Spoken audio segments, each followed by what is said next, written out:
آخر معقولة عثمان معقولة لم شوينة شوالله لم كولانا شوالله إيرش دوكاني رونغوري تياكري إيرة بس تماتو صوزو خيارو ورو برو تلي حاجات وشتيك وناكري عثمان أموتياني أم جارب فشلينا بس لا بصبهم بزانا بلاد شون بوتينا تقيمة نابي كاكا نابي أما هواري شبونك ناكري عثمان كاكا با هواري بوكا ورنا ورون روني تشاك معنا روني مساريك روني هولندي لا والله روني هولندا نازم بس بقول بنا وبنا روني سريلانكا لا بقول عن سريلانكا جبت شان انا وجنابي كاكا روني مساريك غوري روني مولدا ماطور روني يوناني لا والله يوناني بشير بنا وبنا يلا ورنا عرو والله ساريك كل بخوانا المدرسة ندرشي انا وصينا ورا ناروي باخوانا كاكا باش شو رونيك معناها درجيك اتواني خوش لي خوي دواني واسبني بابا واسبني رونك هو بغور بابي وروني شي ولا بيت سؤال ساعه نابي روني شي بغور كاكا اسا بونو من تو شفتي صوره كيتوا دو ساعه رونك تيك ناشي كاكا بسوا ساعه قلت دو 5 ساعه روني سيارات تيك باخوانا ناروي بس سريع عثمان ناروي بس تو دوك مو كرونا ولا واسبني بابا باخوانا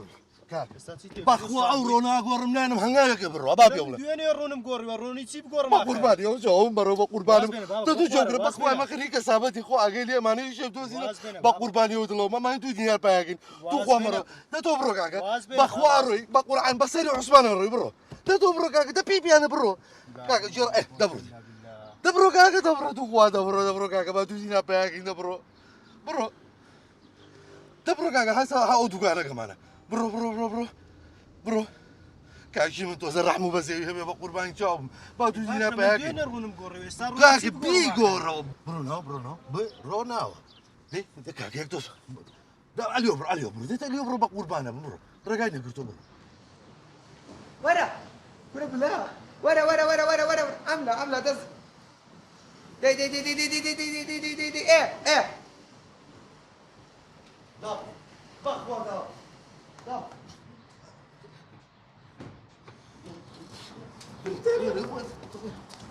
كاك بخير يا اخو دابا صبر كرة خليها سارت بيبلم يقدق كاكا يقدق سي باشون شاونه بي كاكا اما بالي دواشو كارتا بس بخوش ما مواني ناي باشا تو شيش بس بغا يشي تو رونغوريا خلالي سارقت بيلا مالا او فرشانو يشقا والله يشكا تأكيدي كاكا يك بسياني بنزيني ديال سعره سريع به شو سريع او خلل نابي سريع به كاكا نابي كاكا تو بوينت بومكرو خلل بوچاكا بومكرو عاوت مع زيد بوينت الناس انا كما قال لكن زاني صورونا كذا قوي طبيعيه ترى ما بوينت ناكلي تو تعال يا جرى دسبو هي دسبو برو هستي برو باش هادي يا كاكا تناتي خلقوا بوشاقم او سنو قيدوها موكرو دك كاكا خلل بوشاق خسرات بوخسر كاكا خلل بوشاق خلل بومكرو كاكا دبر بوت حلكم كاكا ده تسنق موكرو او سنق موكرو بومكرو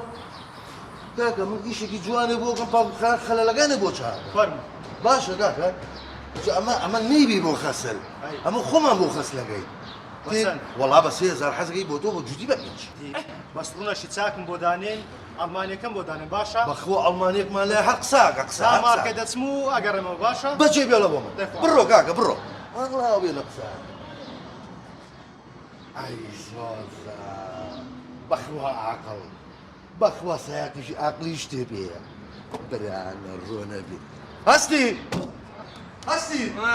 ورا وزنه بينا والله ورا امسار ما لابون شي بياسه شي بيوكي بياسه شي ساري امانه كاكا حتى تو بي اخنا شي بياسه شي بو ساره وبر بقسمك ساخي زاني كل خو ما في رجل كل نابي كاكا نابي اذا شكينو كابرا عيبنا قداين بو خو مشغاني بوكم برونك شي بوكو تو بابا وكم بيتوا تو بي اقلي من جيغلي عثمان يعني من اشتي انا الا باباكم كاكا تو داني بو خو ما سيدي من غير ما داي باكم برو كاكا خريقه والله ها برا موسى مالك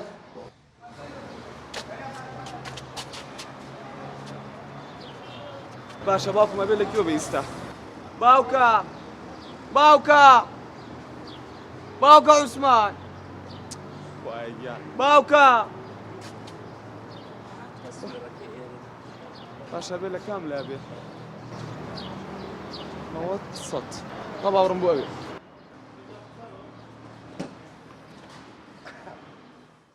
كلها خلقي عقل أعوى سيسروني كنا أبي تشاو ما تشاو بخواق عثمان بقسيم نيا قال أمرونا قال يتيا كذا كل سابو بالركام هادوشي بخبروني تشاو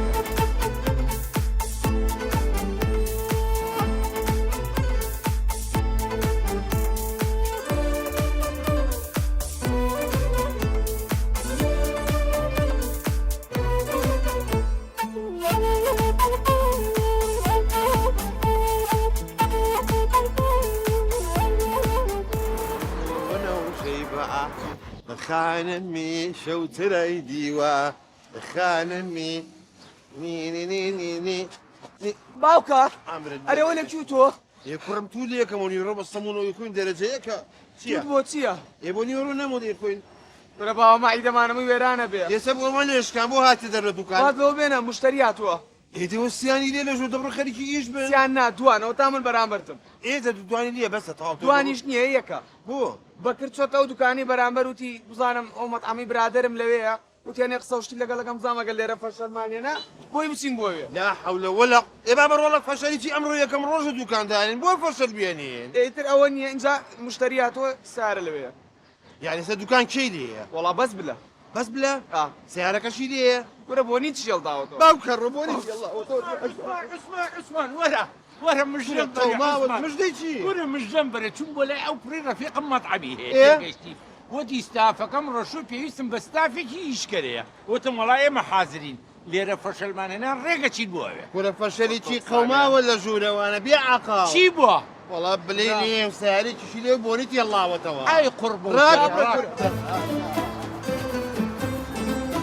ورا بكر بكر بكر بكر فردا شاكر بكر شيلو يا اخوة بخير بيه استاذ ساشي يا اخوة بخير بيه وني سارك اوه درجة دتور دعني زور فلا دتور باخوا ناري نابي زور دتور فلا. ايش بيتا بخوا زور دتور فلا. ايش بيتا دتاني فلا أريتو زوجنا أريتو تشيت أريتشيت لا قمر يشتروا هاتوين أما عقلك اليابان هاتوين استامن فلا مع حسابك سنه بيبرو والله هنا صاص هذا تي صاص هنا السلام داني بخير بيه وسهب لجن يا اخوة بخير بيه سيارك رون مبوري حي باوكر. اي اخر يا اخو مبارك بقول بعد استا حسابك سنه من فلا ما بيبرو وسهب له جان كانت شو كيف والله بوك جان سنة دودة تكت. دودة بنتين كتوزع انا كل ما بليت سنه هيك بوك دبم تدرت هيك دودة بنتين ام كرم بمساني عقل ايش كاتري ولي لا بيس زارك الله يم باوك مزوري لا خذ رون مغوريو خاله بكري بكري يكبر تقاوم بين لا انا بشوف كرم يبو كاك السائق شاكر يقدق كاك قابل امانه السائق كبير الشعوب بيبرو شاكر دانا تاني داوي لك شاكر ثاني امبري لا اقول لك الله يم باوك اورونا عسايه لسري بروا لا والله سكرون لوسا ايه شاكر ده يوقف لنا اخذ اقول تا او مطعمات معقوله هالبرو تدرو غايبي بي شاور راسك انا والله اي بوخم اي لوا كوش تبي اي كاكا من شاكر بس يجي لك انا مكان وستا بس بخمس سنه برو لا والله عزايم بيخمم سكرون سقا لوسا بكي همو جانبي زي وابدا مو شكله خوات نوج تو برنا وسعر يقول خيلي بي تاوا كم يا اخوا بخير بس تاوا عاد السلفي اللي بزام صوتي ماكينه كيتوانا يسبوا باودو عاد السلفي اللي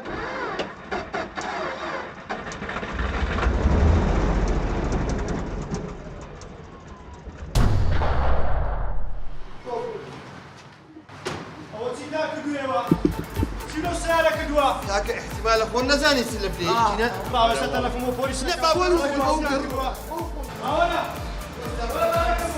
عيد وين عليك ابو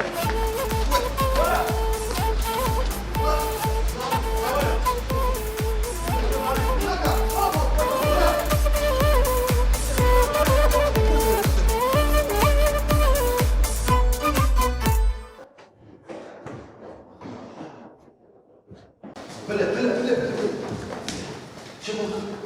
كل موشي شكل ديالي من هو قاعد ينام اوشي كوا غادي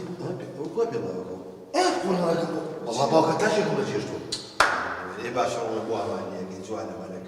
خوالي وجاك انا بيض بخاتي امين ان شاء الله امين انا قريت وحرمت ما هو من الهوتي هناك موشي يكون موراوي نايم كابرا علي بكر كذب دوا ما كنت والله يا ما عقلي ما كرامك بيني بينا بخوا شقشقيني بيك بيني تسيقر بالزربان باشا كل اليوم اللي يروني سالاك ورين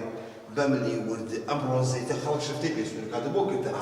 زين اخر باقي لك الرز وحرمت باقي بس نقص سعر خي بيخو بخوا ونتشوا واكل شويه بالوزن يقول وجهي سعرني اخر ما وصلت اخوا لا والله باشا تو كان ناقص ما نقول روجي الزاح سعر روني وري بشر الشخص عليك ما رونغوري او توصاكي يجني اكيد مو من ابيك مو من ابيك خبت النبي مشروعي لا والله كاك يا من قلت انا والله من مشروع بخوا تاكي كيش مشيو لا بخوا ما نبدا تاع 5 سنين يا بدي نقبل اللي قلت انا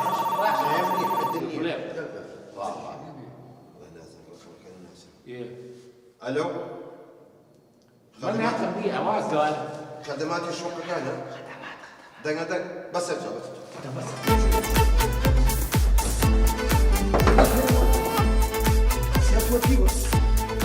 وجهها هو ايوان اي روس ساعات شنو وما اكسراتنا بالله بلا خليه اجدام بصوتي انا اخوان راح نكتب ايش ايش ولا نبى خمت النبي وإيش أنا مشروعي كم هي